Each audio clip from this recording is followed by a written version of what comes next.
Hello, yep. Welcome to Bet on Yourself Media Sports. Sorry for being late for all those who may join or not join. Um, had a little run in with my car, so I'm here. But Bet on Yourself Media Sports, I'm your host, Reggie. Welcome to the show. This is one of my first live podcasts that I'm trying to do. I'm gonna see how this works out for me. I got to set a scheduled date at 1 o'clock today because I know I had some running around to do earlier during the day, and I got most everything done. But um, I'm gonna see what I can get done here today. So if anybody's going to join in, y'all welcome. If you haven't already, subscribe to my channel, hit the bell, hit the notification bell, and hit the thumbs up so I can get this algorithm out.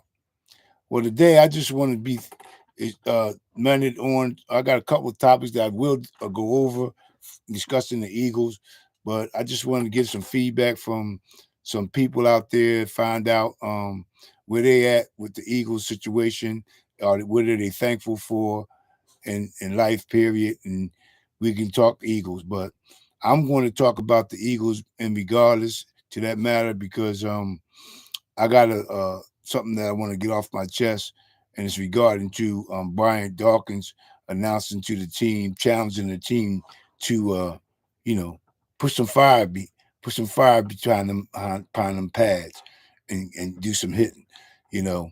And he made a good statement about um, the offensive line falling back instead of going forward. And it's one thing to pass block, but the offensive line get their mojo from run blocking. And we're a dominant run blocking team. For whatever reason, they got away from it and stopped it. And now we have an issue with excuse me, we have an issue with sit that there. We have an issue with these here situation as far as the run blocking because the guys are not warmed up. These guys like to fire off the ball. These big offensive linemen, we got like to fire off the ball. The Maladas, the Johnsons, the Kelseys, you know what I mean? These guys want to attack. And once you get these guys in attack mode, it's a different ball game.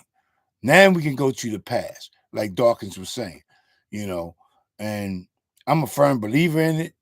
And I'm one that would like to say that I think we need to go back to the old way of playing, the way we was playing last year. I understand there's circumstances and stipulations because of the fact that Jalen's situation is hampering that from my perspective.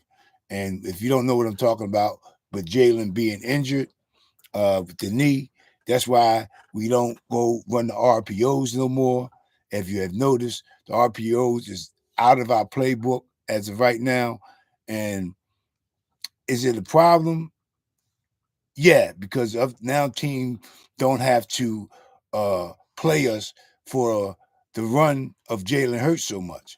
They can gear up for um the pass. And that's what's been happening in the last game was a big example of that, how the 49ers played us for the pass. They didn't play us to run because after we ran the ball the first couple of times and got 2 and 3 yards, here they go again, excuse me, got 2 and 3 yards with the running, they abandoned the run. But you can't not abandon the run in football game situations because it creates a lot of positive things going forward in the game. You may only get 3 yards or 4 yards a pop, but you'll keep them linebackers up and keep them aware that you will run. By you not running, now they drop back in coverage and they got everything to their advantage. They make you one dimensional. And this is what they've been doing to us for the past, couple of games. They exploited us with in Buffalo's game the same way. Um, we did have some type of semblance of running there, but it wasn't much. But this 49er game really opened up a lot of eyes for me, seeing that the run is evident for us to pursue to pursue and move forward in. Um, I believe that we need more of the center down the middle and our defensive side covered. Now, I'm hearing today on a couple of talks that programs that I watched today earlier that Cunningham's supposed to be back. That's a good thing. I hope he does come back. He will help us out tremendously. Um, this guy is built for it. He's built for it. And with Leonard coming in, Shaq Leonard coming in, he will be up to snuff. He's been at the facility hourly, getting acclimated to the system and the playbook and the designs of plays. There's only so many plays that you can run. It might be different methods or terminologies that they use, but for the most part, everybody runs the same plays. It may throw a little wrinkle here and there in it, but for the most part, everybody runs the same plays. It's the terminology that's the difference. And lining up on the outside of a tackle or left side of a tackle or in the gap but not in the gap on certain play schemes. And the other thing that I believe we must address, and everybody's been talking about it. Dan Silio's been talking about it. Joyner, Chef Joyner's been talking about it. All the people around football nation's been talking about it when it comes to Philadelphia Eagles. Why do we play back 10 yards off the receiver? I don't understand it. It's a major concern in that regard. So I believe the side is going to have to really, really retool his thinking and retooling these guys and getting these guys up on the line of scrimmage on these guys press coverage. I mean, you got 5 yards, put some hands on these receivers, reroute these guys, get these guys, moving in the way that you want them to go, or try to anyway, redirect these wide receivers and tight ends, So it's a lot that's going to have to take place this year. Take place with going on with the Eagles this coming Sunday. Now, I'm in the favor of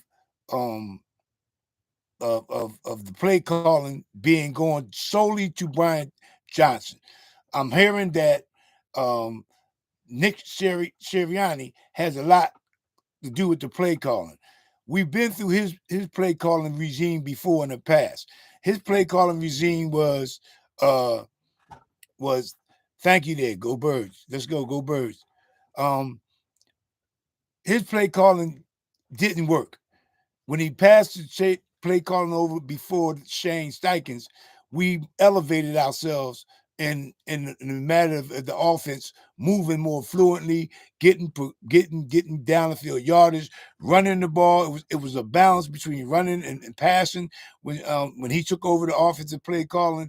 Now, don't get me wrong, Nick Sirianni is a good coach, but you got to know your own limitations when it comes to certain things in life, period.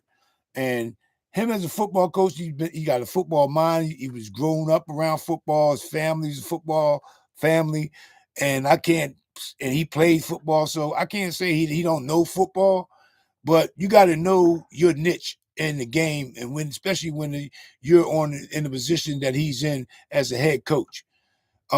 Let the coaches coach. Let the coaches coach, and you do your job in overseeing things that you see that you don't feel is right, or you may want to implement something during the course of the game, which is all fine. That's all good to go. I have no problem with that. But him calling plays, he's not into the game like the offensive and defensive coordinator, as far as feeling the flow, feeling the mojo and what's going on. He got the guy up in the booth, ringing down in his ear, telling him certain things, which is fine. And Desai and Johnson has the same situation. But I think Nick needs to pull back the reins on himself and doing the play calling, and let these guys go ahead and do their job.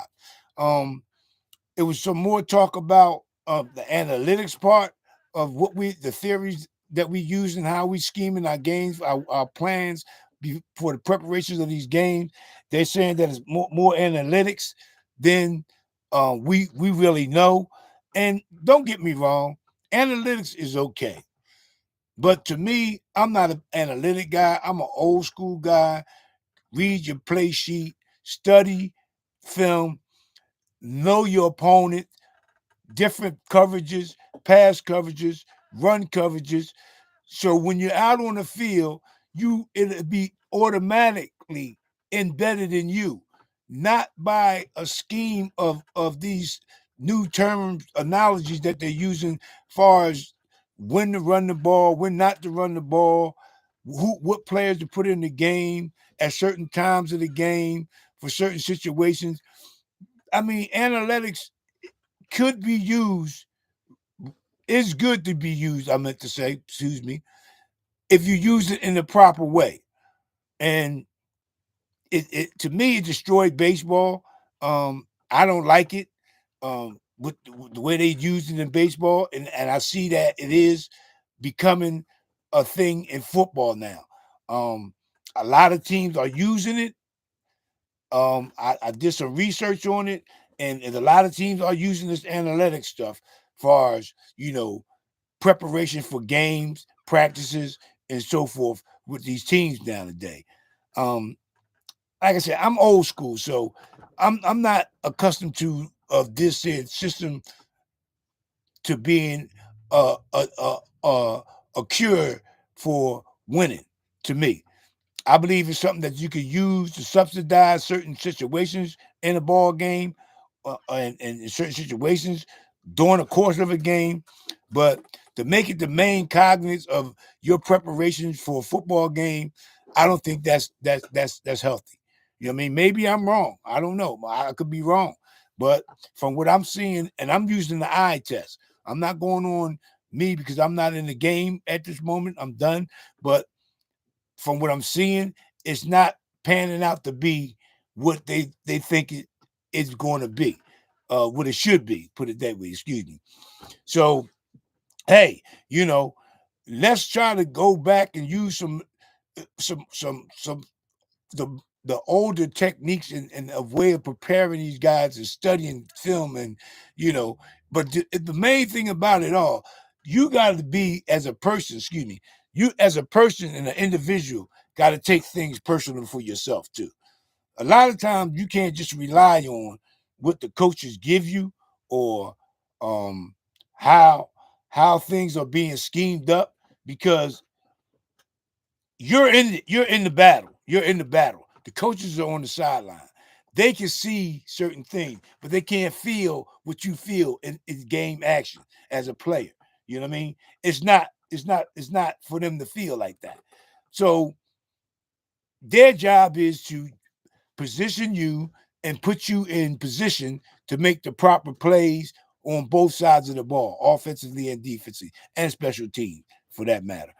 But I'm just thankful that we have what we have in the organization, and I'm thankful for the teams that we do have, the team that we do have, and the players on our team.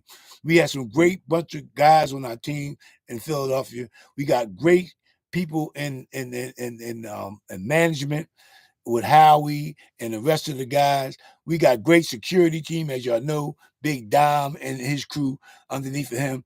So we have a plethora of good quality people surrounding this organization that can make us better, as we move forward to accomplish the goals that we're trying to achieve. And that's the Lombardi trophy. So I'm just, kind of pissed off behind the fact that um the play that we got last week, I would never expect us to play the way we played last week, and I don't expect to see it ever again. Really, realistically, I don't ever expect to see no play like that ever again out of a Philadelphia team that we put out on the field. You know what I mean? That was horrific, but it goes back to the coaching, the preparation, the mentality of the players, paying attention to detail, putting things in the right perspective, and having the right mindset going into the game. You know, when you don't have the right mindset going into these games, it's an uphill battle, man. It's an uphill battle. I can remember not vaguely remember, but I mean, I played at a high level. My intention, once I got on the football field, got in my gear, get strapped up, a switch clicked on. It was no more nonsense. It was no nonsense for me. You know what I mean? And that's the way I know Dawkins played. I know Jerome Brown played. Seth Joyner played. Eric Allen played. Michael Vicks played. I mean, these guys like that, the Randall Cunningham's played. They played with it. It's in here. It's in you. It's got to be in you to want to play at the magnitude in the word I'm looking for is the I don't know. It just you got it's got to be in you. It's got to be in you to want to be out there and achieve and accomplish and knock people on their butts, make plays. You know what I mean? When the plays are meant to be made. Excuse me. So you know, I don't want to rant on about it. I just want to, try to get an understanding of the things that I'm thankful for here with the Philadelphia team and the Philadelphia organization from the top down. I'm very thankful for that. So if anybody out there that's listening or if anybody's in there, I really do appreciate y'all for stopping by, listening to me with this here Thankful Thursday. I'm trying to, build some more things to do with my channel. I'm not monetized yet, so my hands is tied. I'm trying to get to that point where I can get there. It's not the journey is great that I'm going through right here. Doing this process with this YouTube sports thing, I'm having a good time. You know what I mean? I'm not the best at it, but I'm gonna keep plugging at it. I never give up in life. I never did, and I won't start now. So I'm going to plug on with this thing and make it the best I can for me. And if y'all enjoy it, I appreciate y'all enjoying it. If y'all can subscribe to my channel, hit the like button so I can get my algorithm out there to the public more. And that's all I'm asking for. I mean, it don't cost you nothing to hit the like button. So just do your due diligence and help support a brother out. This is Bet on Yourself Media Sports. I am your host, Reggie. So now let me get back into another thing here. With Swift. Now, there's been talks and rumblings from where my information source that I'm getting information from that Swift's not happy. He's not really pleased with the fact that he's not getting the ball enough in the games to satisfy him. And with that being said, it was told to me that he's not really contemplating sticking around here. Now, I think that'll be a big mistake for us not to retain this guy. He's a great back. He could become a greater back. He has the offensive line in front of him. He can catch out the backfield. I mean, he does a little bit of everything good. I ain't say he's great at everything, but he does it good. I mean, he's a game changer. Every time he gets the ball in his hand, it's a big. You could possibly expect a big play out of him. He makes guys miss in the hole.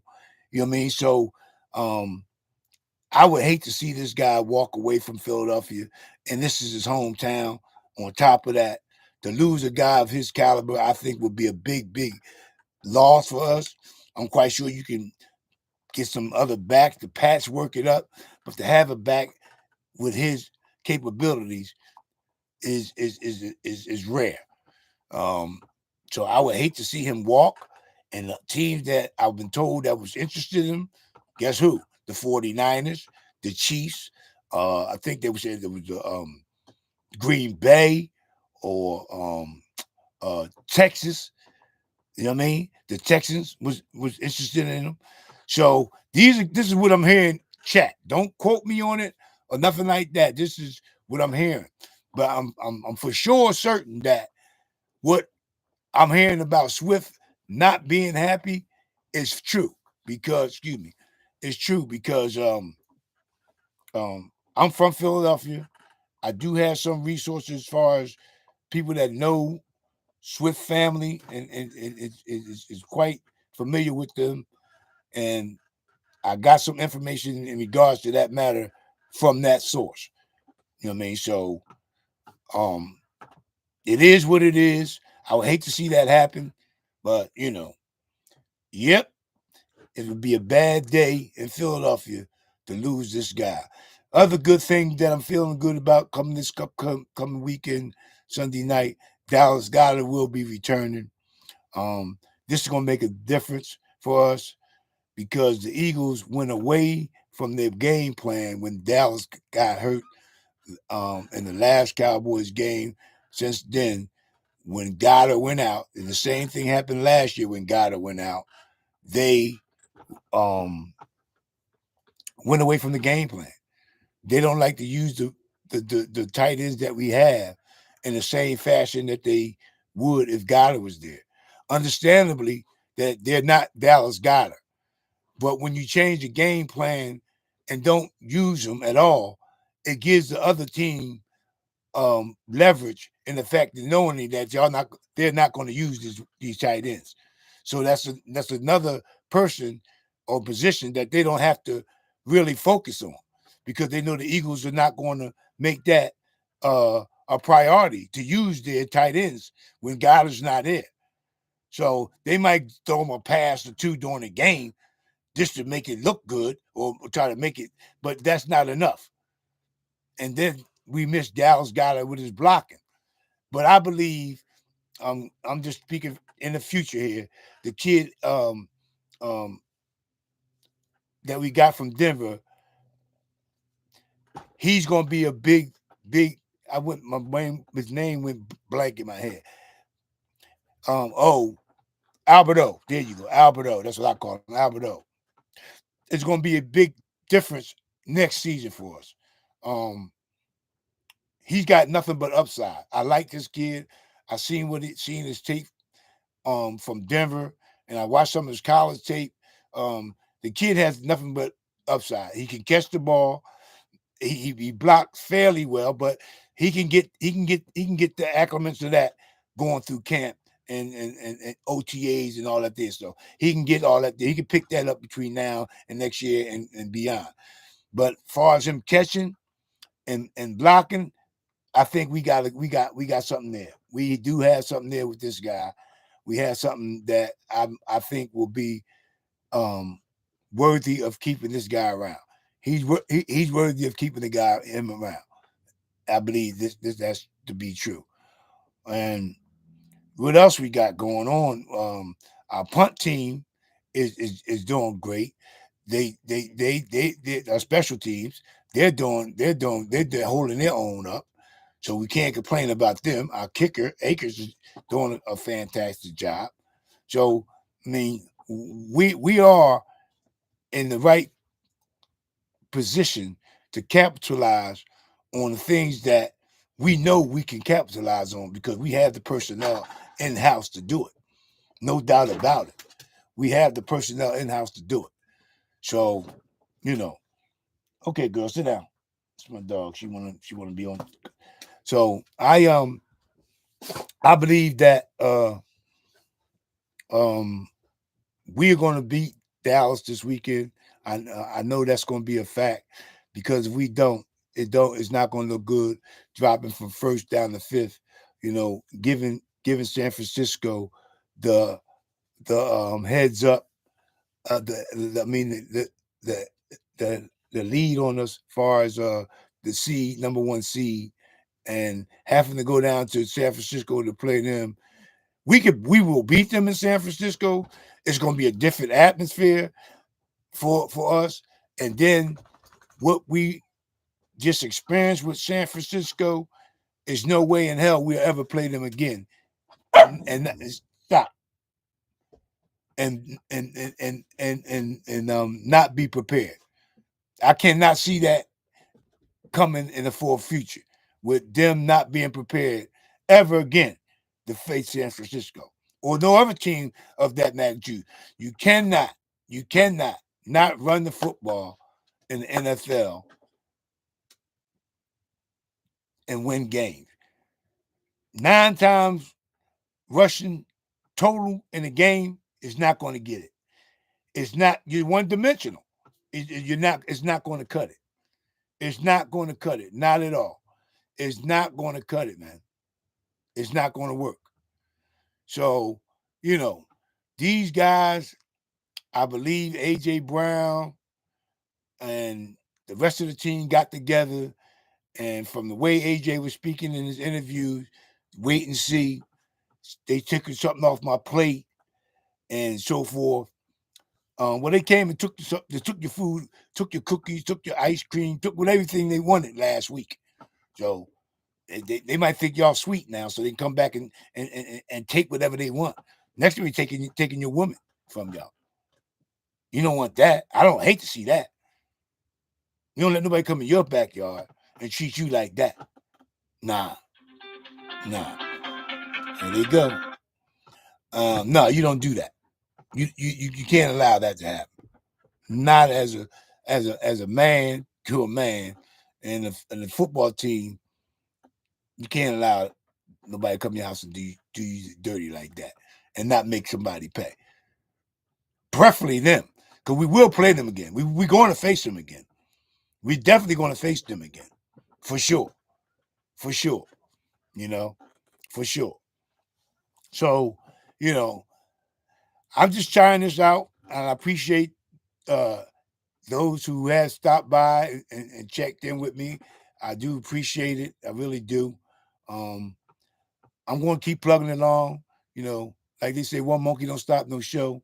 And I got a lot more to offer to the YouTube nation and to the content creating. So I'm going to keep plugging myself along, man. You know, I want to thank, the likes of the LBs, the Philly 500s, the Joey Shakes, the Eagle Owls, the Bird Gangs, Smitty, and them guys over there.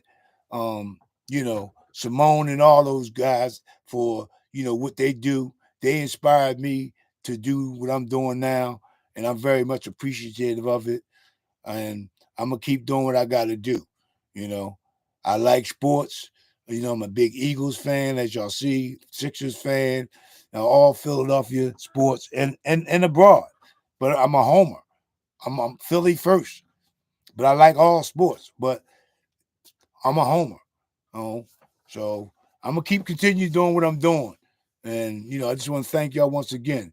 But if you can, tell a friend about Bet on Yourself Media Sports. I'm trying to get over that 200 threshold by the new year. So any subscriptions, any help in that manner, thumbs up, subscribing, hit the notification bell so you can get this content when I go live or streaming. And it'll help me out a great deal. With that being said, this is what we say right here. Yep. Be good. God bless. Keep the main thing, and have an attitude of gratitude. Born strong. Come join the family. Until next time, peace and God bless.